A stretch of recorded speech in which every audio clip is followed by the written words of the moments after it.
Hi, everyone. I'm Christine Tulley, President and Executive Writing Coach at Defend and Publish. Welcome to episode 44, How to Address a Revise and Resubmit.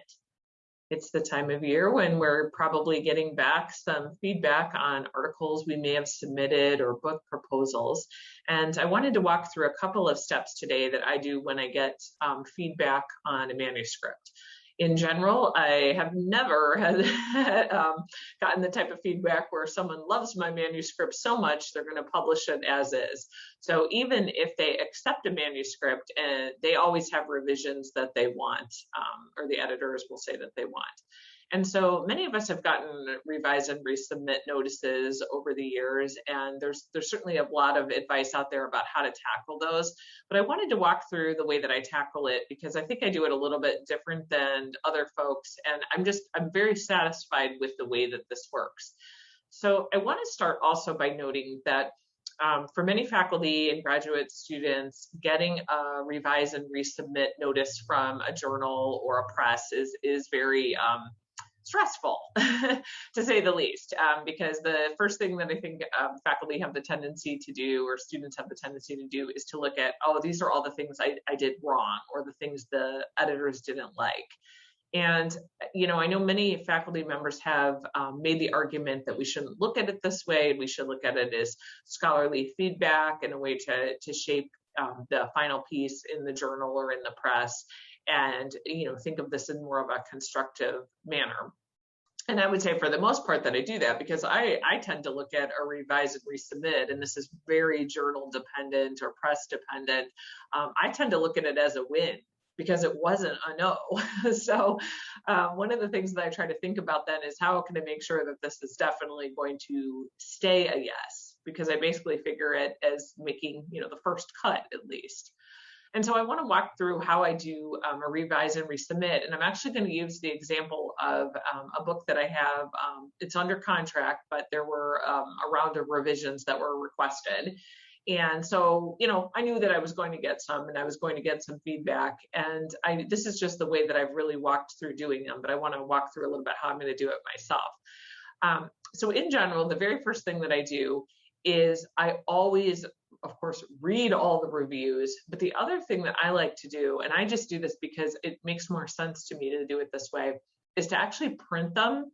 And the next thing I do is I get a highlighter, doesn't matter what color, and I just highlight anything that was the same through the reviews. So in my case, I had two specific lengthy reviews, plus a summary by the editor about some things that, how she was interpreting those reviews. So I printed all three of those things. And the first thing that I did was I took a yellow highlighter. Yes, I'm boring. I used yellow. And I went through and I just highlighted what things are the same across all three. So anything that was going across all three, I highlighted it. So certainly I've got to protect the privacy, so I can't say too much about this. But one of the points noted was that everyone really wanted a clearer definition of this particular word. And so there, I knew that that is something that absolutely has to happen. So that's something that went across all. I don't use different color highlighters to do this, but I can see a case for just picking different colors for different things. Like, if all three people wanted to see something about a term being defined, that goes in yellow. Maybe all three said that they really didn't like the organization in this one section, that's in blue. You figure it out how you want to do it. But I just liked it because the act of laying those three pieces of paper down and looking at them side by side helped me see what are things where they agree and what are things where they disagree. And that was helpful to start. So I started with that and I looked at it. The next thing that I ended up doing is I open up a draft to start my response back. Because with every revise and resubmit, in general, you have to provide some kind of a letter back about what revisions you did. And even if you aren't required to, it's a good idea if you're able to do it. So I usually open up that letter first, or that document first, where I'm going to write the response, because I'm using that as a tracking sheet to make sure that I've addressed everything in all of the letters. But I also use it as a spot to record it as I'm doing it. So and one of the benefits to that is, let's say it takes me 2 months to complete these revisions. I'm not going to remember every little thing that I did, as I go. And so having the letter of response open already and tracking things as I do them is very, very helpful. It's also helpful to keep track overall what needs to be completed to be ready for the manuscript to be submitted. So the other thing that I like to do is that I like to look at the comments then across all three people, even if they differ. And I look at comments that require changes throughout the entire manuscript.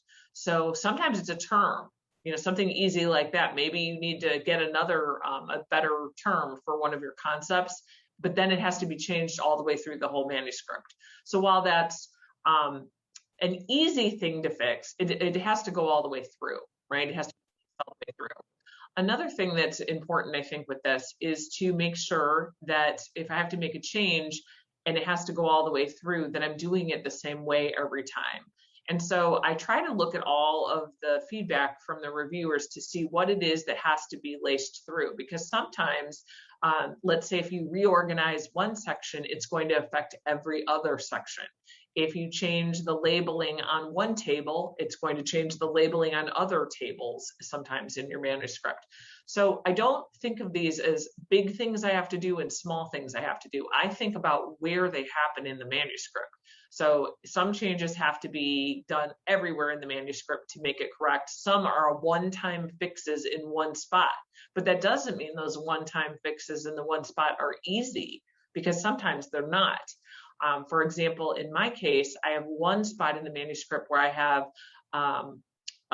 some background information, let's just call it that, that's going to be very difficult for me to deal with, but it only affects about 5 paragraphs in the whole manuscript. So, if we just think of our revisions as big or small things in terms of like where they are, I think it gets a little bit messy. So for me, like I said, I try to look for the things that have to happen through the whole manuscript, and then I get to the sections where I have to do just one-time things, whether they're big or small, I don't care. So I don't look at, for example, if I have to revise these 5 paragraphs, it's going to take me a couple days to think through that. I treat that task the same as having to add a source. Somebody wanted me to, mention another article. Even though I know mentally they're not the same, the way that I'm organized about completing them works that way.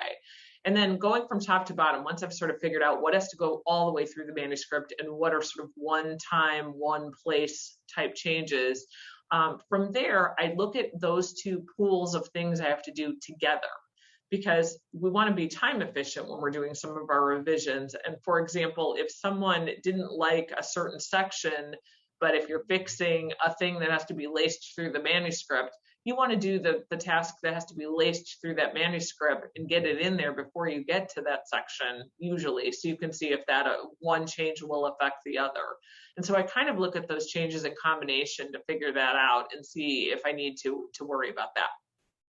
Once I get to that point and I've kind of just had an overview of what I need to do, my first step when I'm doing these is I do tend to get the ones like terms that have to be laced through the manuscript, or kind of like little tweaks here and there. I tend to get formatting and things like that. And even though that shouldn't be the first thing that I'm working on, for me, it definitely mentally affects how I do all of the other stuff. So I do tackle that. At that point, I will also look at other things that have to happen in that manuscript to make it really work. So sometimes these are one-time only changes. Sometimes they're, if I go back to the major thing that everybody wanted, I'll try to hit that next as I'm working through it.